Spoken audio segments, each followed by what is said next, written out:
উৎসব মুখর পরিবেশে শেষ হয়েছে ঢাকা বিশ্ববিদ্যালয়ের ছাত্র সংসদ ও হল সংসদ নির্বাচনের ভোট গ্রহণ। এখন চলছে গণনা। আমরা সেই খবর জানবো আমাদের সহকর্মীদের কাছ থেকে। প্রথমেই যাচ্ছি আলামিন হক অহনের কাছে। অহন, আপনি ঠিক কোন কেন্দ্রে আছেন এই মুহূর্তে? সেখানকার ভোট গণনার আপডেট একটু জানতে চাই।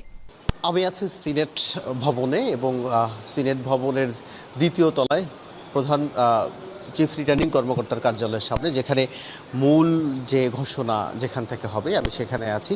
মূল ঘোষণা হওয়ার আগে একেবারে এই ভবনেই আমরা দেখছিলাম যে নিচে ভোট গণনার কার্যক্রম চলছে।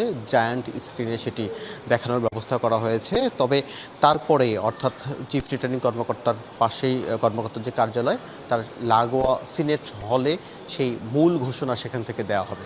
এবং আপনি জেনে থাকবেন ভোটাধিকার প্রয়োগ করেছেন এবার সবচেয়ে বেশি, এমনটি ধারণা করা হচ্ছে। যদিও সেটি কত শতাংশ কাস্ট হয়েছে এখনও সেই হিসাবটি পাওয়া যায়নি।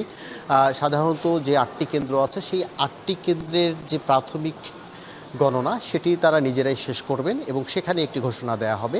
তারপরে সেই ফলাফলগুলো এই সিনেট ভবনের চিফ রিটার্নিং কর্মকর্তার কার্যালয়ে আসবে। তারপর তিনি সেটি আনুষ্ঠানিক ঘোষণা করবেন। তার আগেও যদি কেউ এই 8টি কেন্দ্রের ফলাফল নিজে থেকে হিসেব করে নেন, তবুও তিনি কে জিতে গেছেন কে হেরেছেন তার একটি হিসাব তিনি পেয়ে যাবেন। কেউ যদি চান এই 8টি বিচ্ছিন্ন যে হলগুলো আছে সেগুলোর গণনা নিজে থেকেই যদি কেউ করেও ফেলে, এবং সেটি নিশ্চয়ই গণমাধ্যম কর্মীরা কিংবা আমরা যারা আছি তারাও সেটি চেষ্টা করছি। এবং তারপরে প্রধান চিফ রিটার্নিং কর্মকর্তা তিনি আনুষ্ঠানিকভাবে সেটি ঘোষণা করবেন। এখন পর্যন্ত আমি পুরো ক্যাম্পাস অন্তত কয়েক দফা ঘুরেছি। আইন শৃঙ্খলা বাহিনীর সদস্যরা বেশ সতর্ক অবস্থানে আছেন এবং একই সঙ্গে সহাবস্থান দেখা গেছে। 2-1টি বিচ্ছিন্ন ঘটনাও ঘটেছে এবং বেশ কিছু গুরুতর অভিযোগও আছে ছাত্রদলের পক্ষ থেকে। সেই অভিযোগগুলো আনুষ্ঠানিকভাবে জমাও দেওয়া হয়েছে রিটার্নিং কর্মকর্তার কার্যালয়ে, সেগুলো নিয়েও কাজ করছে।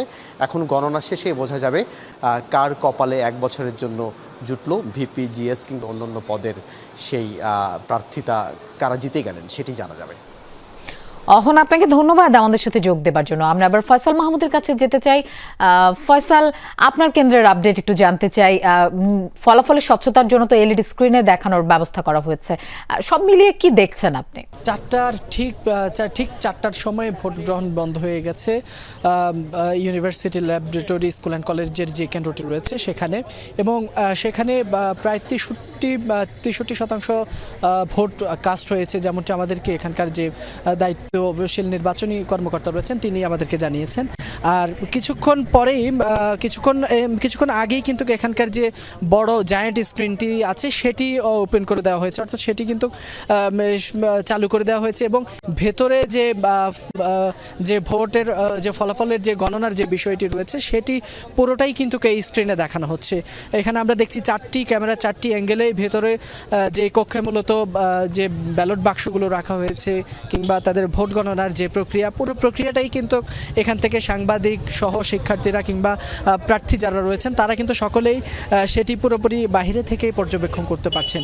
যদিও কিছুক্ষণ আগে কিছুটা বিতর্ক উঠেছিল যে ভোট কেন্দ্রে কেন সাংবাদিকদেরকে অ্যালাউ করা হবে না। পরবর্তীতে এটি নিয়ে বেশ কয়েকজন প্রার্থী ক্ষোভ প্রকাশ করেন এবং এক পর্যায়ে তারা বেশ সোশ্যাল মিডিয়াতেও তারা বিষয় নিয়ে সোচ্চার হন, যার ফলশ্রুতিতে পরবর্তীতে বিশ্ববিদ্যালয় কর্তৃপক্ষ বা রিটার্নিং কর্মকর্তা তখন শুধুমাত্র ঢাকা বিশ্ববিদ্যালয়ের 3জন সাংবাদিক সমিতির 3জন সদস্যকে তারা অ্যালাউ করেছিলেন, যার পরবর্তীতেই কিন্তু পরিস্থিতি নিয়ন্ত্রণে আসে। তবে এখন পর্যন্ত বলা যায় যে সকাল থেকে এই ইউল্যাবের যে কেন্দ্রটি ছিল সেখানে কিন্তু অনেকটাই শান্তিপূর্ণ, কয়েকটি বিচ্ছিন্ন ঘটনা ছাড়া মোটামুটি শান্তিপূর্ণভাবে ভোট গ্রহণ হয়েছে। এবং শেষ সময়ে এখন ভোট গণনার কার্যক্রম চলছে, সেটি বাহিরে তারা বড় করে এলইডি স্ক্রিনের মাধ্যমেই সেটি কিন্তু দেখানোর ব্যবস্থা করেছেন এবং সেটি কিন্তু চালুও করা হয়েছে। তো লোপা আমার কাছ থেকে এই ছিল সর্বশেষ। ফয়সাল, আপনাকেও ধন্যবাদ আমাদের সাথে যোগ দেবার জন্য।